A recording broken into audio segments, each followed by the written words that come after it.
Welcome to the Sci-Fi Evolution channel. Unwavering, he stood in front of my camera as if he were presenting a crown of jewels. Imagine a walking chandelier with delusions of grandeur, and you'll get the right idea. Its faceted surface reflected the light in the camera in a way that should have been intimidating, but it only made my head hurt. "Cadet Caden," he said, his voice resonating at several harmonic frequencies. "You have been accused of the most serious offense in galactic law, academic dishonesty." I blinked in surprise. Academic dishonesty? I submitted my thesis 3 standard chrono units later due to a printer malfunction. "Indeed," he replied. Zephyrian's crystalline form seemed to glow with righteous indignation. Punctuality is the cornerstone of a civilized society. However, according to the Galactic Educational Code 77 Alpha, you can try to escape from this institution to prove your fitness. He paused for a moment. "You have 30 standard minutes." Behind him, a squad of extraterrestrial guards was busy betting. I could observe the rapid exchange of galactic credits, akin to playing thimbles on Procyon. At the station, a 6-armed insect in a deputy's badge took bets, and a gelatinous-looking man in a janitor's uniform quietly bet on the man. The situation was so strange that I almost laughed. Here I am, a 22-year-old engineering student, given the opportunity to escape from a prison that supposedly houses the most dangerous criminals in the galaxy. The guards looked at me as if I were a hamster that had wandered into a rocket ship, mildly curious but ultimately unimpressed. After 30 minutes, I got up and stretched. If I manage to escape, Zephyrian's laughter will sound like the music of the wind in a hurricane. My dear primitive primate, no one has ever escaped from the Kronos Fortress station. The bets were placed solely for entertainment purposes. I looked around at the 7 layers of security visible from my camera. Energy barriers, quantum locks, bioscanners, and something that looked suspiciously like it could disrupt my brainwaves if activated. I thought deeply about leaving this place.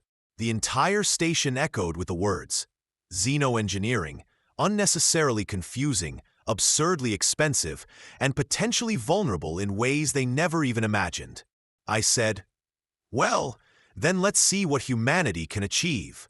Overseer Zephyrian was clearly a being who had honed his villainous rhetoric over the centuries.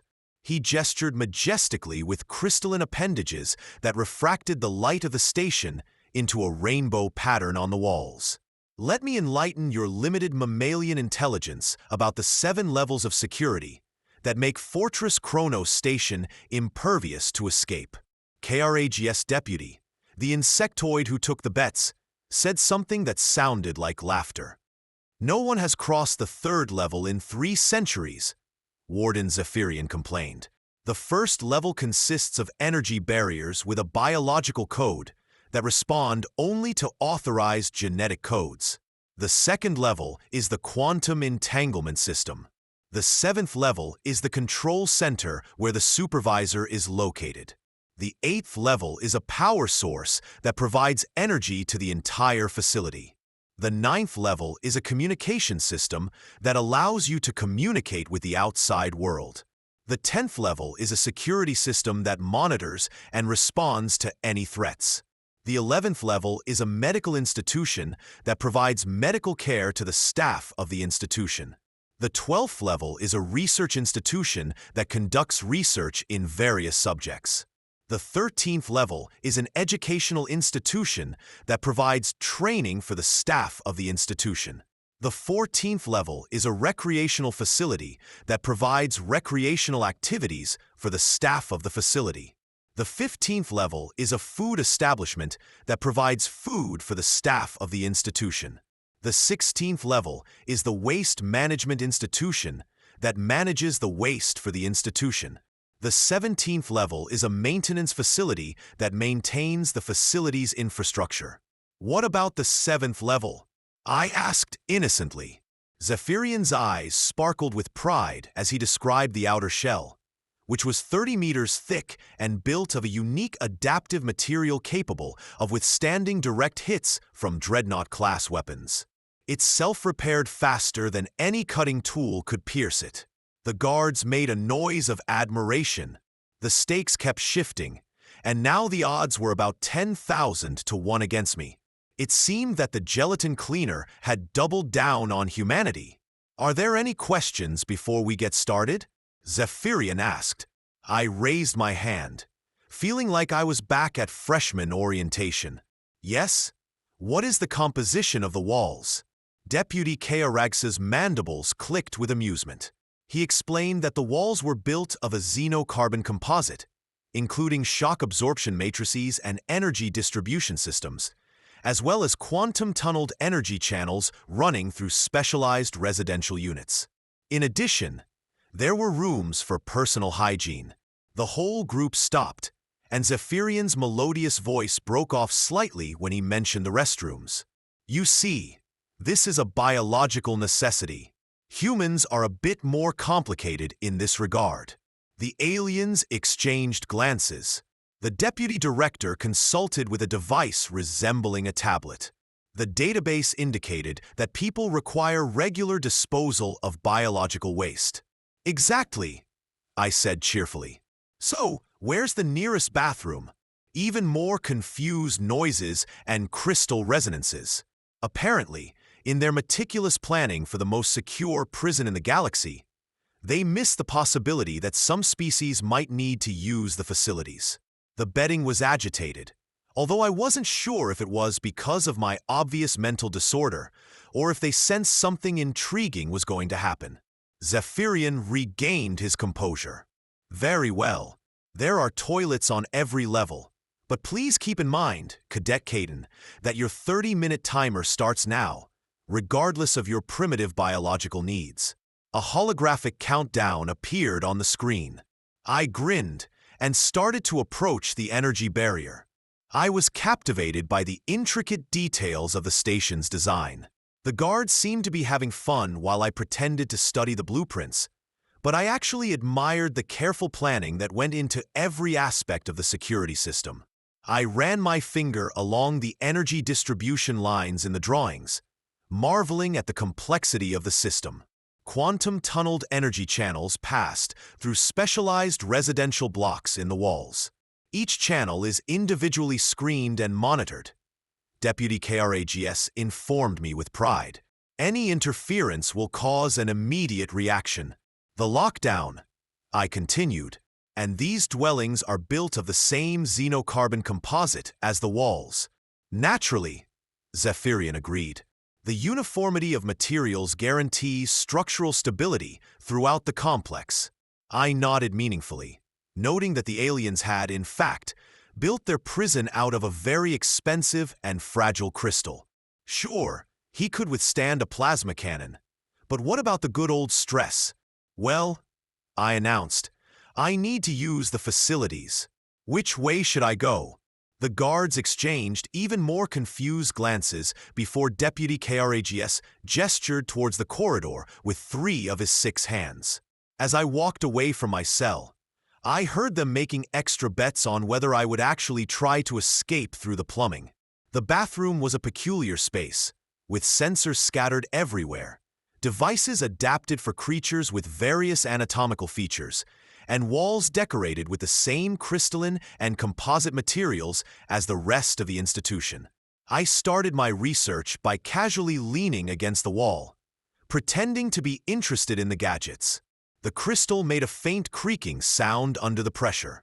I tapped the surface lightly, and the hollow echo suggested that the walls were not solid xenocarbon, but a honeycomb structure with energy channels running through it. I turned to the sentry outside. "Excuse me, this toilet seems to be malfunctioning. Could you explain how to use it?" A disgruntled drone replied, followed by the sound of mechanical footsteps. A robotic guard entered and began explaining the 17 settings available on what looked like a universal waste disposal device. While he was tediously talking about electromagnetic field generators and molecular decay chambers, I managed to remove the cover for maintenance behind the device. The aliens carefully labeled it in several languages, including Standard English. The lid was held in place by what looked like standard bolts. As soon as the guard finished his lecture on the proper etiquette of disposing of xenobiological waste, I said, I think I get it. Thank you very much." He left, probably relieved that he had avoided explaining bathroom technology to a primitive mammal. I waited exactly 30 seconds and then got to work. Using the tools I had assembled, a hairpin, a piece of crystal wall trim, and a decorative bolt from the base of the toilet bowl, I easily removed the lid for maintenance. Behind it was exactly what I expected: a junction box where several power cables converged. The aliens protected their cables from complex threats such as electromagnetic pulses and plasma cutters. But they did not foresee that someone could simply disconnect the power connectors manually. I traced the power lines to their source and discovered the main distribution node for this part of the institution. The pacification field generator was there, humming at full power, unattended, because who would be stupid enough to tamper with a power grid without protection? It looks like the engineering student is a human with a C- grade in electrical safety. When the timer was 23 minutes away, I disconnected the first power connection. The field of peace let out a plaintive howl and shut down. Instantly, I felt the mental fog that I hadn't even noticed before dissipate from my consciousness. Oh, that was smart. The field not only suppressed aggressive thoughts, it also made everyone a little more stupid. Unsurprisingly, the other prisoners never tried to do anything creative. But I was just getting started. Energy channels ran through the entire wall structure, and the xenocarbon composite had a unique property that the aliens did not know about. The crystal, seemingly forgotten, became incredibly brittle due to the thermal shock. I started systematically overloading the power connectors, causing tiny electrical fires throughout the wall system. The crystal began to expand and contract rapidly, and the faint creaking sounds that I had noticed earlier became much more audible. The countdown was showing 1947 when the first thin crack appeared in the bathroom wall. It's time to solve this problem head-on. Crystalline materials are only strong at their weakest point. A single flaw, even the slightest imperfection, can cause the entire structure to shatter like a glass hitting concrete. The aliens built their fortress using a material akin to cotton candy. I was watching a web of cracks spreading across the bathroom wall when the alarm sounded and the red lights flashed. Alex 9000's voice echoed through the room. Throughout the station, with the advent of artificial authority, which screamed that it was expensive but ultimately ineffective, the AI system. Attention! Power fluctuations were detected in Section C7. Launching diagnostic procedures. I could hear Deputy Krax's frantic babbling and Supervisor Zephyrian's increasing squeaking through the door. It seemed that no one had ever turned off the pacification field before. "Alex 9000, I said cheerfully. "I have a quick question for you. What does a human test of strength mean?" However, when faced with a contradiction, even the most advanced AI can become confused. Alex 9000 was going through an identity crisis. I went back to work on the wall, as fluctuations in power weakened the crystal matrix. I was able to punch it with my bare hands. The aliens never thought that sometimes the best way to open a door is to create your own. I found a repair pipe in the bathroom and used it as a lever against one of the cracks. The xenocarbon composite gave way, creating an opening large enough for me to squeeze through. On the other hand, the corridor was filled with panicked aliens trying to figure out what had happened to their security system. In the midst of the chaos, I grabbed a set of janitor's tools and followed the power lines to continue my mission. The outer parts of the station were damaged. The timer showed 16:23, and I was making good progress. The next wall was even easier to break through. The heat shock from the power surge spread throughout the crystal matrix, making the walls as fragile as a house of cards during a storm. I didn't need any tools. I just kicked the wall and stepped through the hole it created. Alex 9000 spoke, his voice full of confusion. The structural integrity of several sections is broken. The reason is unknown. The recommended action is also unknown. Please advise me.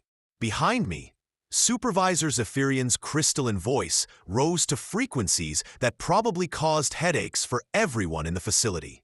How is this possible? He asked. The walls are designed to withstand antimatter explosions. Deputy KRAGS replied, her voice barely audible over the alarms. She doesn't use antimatter, sir, she said. She just walks through them. I paused my impromptu demolition to check the drawings of the station that I had memorized. 3 more barriers stood between me and the exterior, each of which was supposedly more reliable than the previous one. The aliens have spent centuries perfecting their defenses against energy weapons, plasma cutters, and molecular destructors. They never thought that someone could just demolish the entire structure by disconnecting a few power cables and applying basic physics. The 4th wall crumbled when I sneezed on it. By the time I reached the 5th security level, rumors of my unorthodox escape method had spread throughout the station. I could hear other prisoners cheering me on from their cells as I punched through the walls that had held them for decades. Apparently, the sight of a man casually dismantling impenetrable barriers had a profound psychological effect on the station's population. This is unthinkable. Supervisor Zephyrian's voice echoed through the corridors. The corridors were now cracking under pressure, as if they were made of glass. The 30-meter adaptive metamaterial and self-healing matrix of the hull, along with the gravity field generators, seemed to function flawlessly. I stopped to inspect the exterior cladding, which was made of a complex metal that was probably more valuable than the annual GDP of most planets. She was really impressive, I have to admit. The hull was a seamless space that buzzed with energy, with repair nanorobots scurrying across its surface like tiny ants. This skin could adapt to any threat and repair itself faster than conventional weapons could damage it. She could withstand the direct bombardment of entire battle fleets. It was a miracle of engineering, representing thousands of years of technological progress. There was also a maintenance hatch, clearly marked in 17 different languages, including English. He had an emergency access panel designed for routine inspections, the type of panel that would be used by repair crews who need to access the cladding systems from the inside. I tapped it 3 times. "Who's there?" a voice asked from the other side. "Service," I replied in my most professional tone. "Oh, good." One moment. The hatch opened, revealing a repair bot that looked quite puzzled. His name was Clank7, as evidenced by the plaque on his chest. He looked at me, then at the holes in the shape of Caden that I had left in the 6 walls of security, looked at me again, and then did what any intelligent AI would do in such a situation. "Have a nice day," he said cheerfully, and stepped aside. I left the Kronos Fortress Station exactly 2 minutes and 17 seconds later, covered in crystals and dust, carrying a cleaning kit that I probably forgot to return. The alarms were still going off, and I could hear the distinctive sound of several dozen other prisoners taking advantage of the situation. I left a trail of structural damage behind me. The deputy of the CRAG stood at the place where the bets were accepted. His gaze was fixed on the tablet on which the station's layout was displayed. Every wall I broke through was marked with a red cross, forming a perfectly straight line from the detention cells to the exterior cladding. His mandibles clicked so fast they sounded like a faulty typewriter. He muttered, "She just went through everything." The janitor who had bet on me was quietly collecting a significant amount of galactic credits from the other guards. He really was an intelligent being. Supervisor Zephyrian appeared in the hallway. His crystalline form was visibly strained. when he saw me casually standing outside his escape-proof facility. Something inside his mineral matrix broke. But the calculations, he complained. Quantum locks, energy barriers, adaptive Hall matrix. I knocked on the nearest wall, which immediately had 3 new cracks. Yes, about that. You might want to consider switching to time-tested steel and concrete materials. This crystal thing looks beautiful, but it's structurally unreliable. Alex 9000's voice crackled over the intercom one last time. The logical paradox has been resolved. Updating the prisoner's classification. The human species has been reclassified as an engineering hazard. I recommend the immediate evacuation of all crystal-based facilities. The timer showed 27:43. I beat the galactic maximum security system by about 27 minutes and 43 seconds. 3 weeks later, I was sitting in a much more comfortable chair in the office of Grand Admiral Vexer, head of the Galactic Prison Administration. The walls here were reassuringly made of ordinary metal alloy, and I noticed that they had removed all the decorative crystals. Cadet Caden, the Admiral said, his 4 eyes blinking in turn. We need to discuss what happened in our institution. I took a sip of the coffee they provided. It seemed that people's drink preferences had been added to standard xenobiological databases, and I tried to look innocent.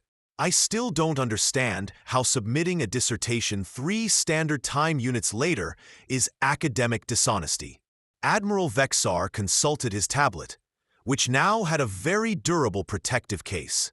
He explained that there was an administrative error in the system. Your arrest report indicates that you were detained for non-compliance with temporary academic obligations, but your student file indicates that you were there to defend your thesis. I was amazed. My dissertation defense? Indeed. Your project was called Structural Flaws in Modern Alien Architecture, a practical assessment. According to your supervisor, Professor Martinez, you have requested permission to conduct this research. Conduct a field study at the Kronos Fortress Station to confirm your theoretical conclusions. Suddenly, the coffee tasted much better. You mean I wasn't really a prisoner? Indeed, you were there as an authorized researcher. The confusion arose because Supervisor Zephyrian did not receive the necessary authorization documentation and mistakenly considered you a dangerous criminal when you started asking questions about construction engineering. I put down my coffee and tried my best not to laugh. Let me clarify.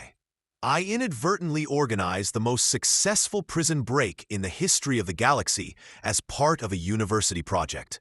Admiral Vexer's expression was difficult to interpret, but I believe it was the alien equivalent of barely concealed annoyance.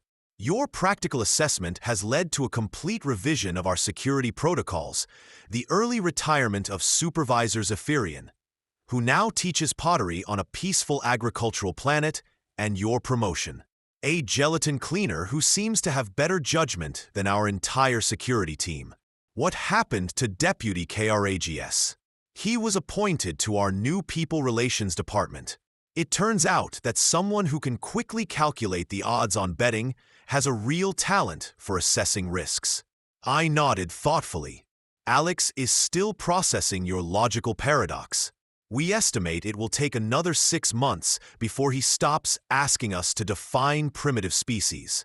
Admiral Vexer leaned forward in his chair, which creaked ominously under his weight. Cadet Caden, I am ready to offer you a position in the Galactic Prison Administration as the Chief Consultant on Human-Resistant Architecture. The salary is excellent, with comprehensive medical and dental insurance, and you'll work with the best engineers in the galaxy to design facilities that can truly contain your kind. I considered the offer, watching him nervously glance at his coffee mug, which had a small crack during our conversation. Can I keep the set of tools that I borrowed? Consider it a gift. I shook his hand, using all my appendages. Agreed, Admiral. As I was leaving the office, I heard him urgently calling the maintenance department with a request to replace all the furniture with something more durable. By the way, my thesis got the highest score. Professor Martinez said it was the best practical demonstration she had ever seen, although she suggested that I try to be less disruptive in future research projects. The prison systems in the galaxy are now much more secure, but they are also less attractive.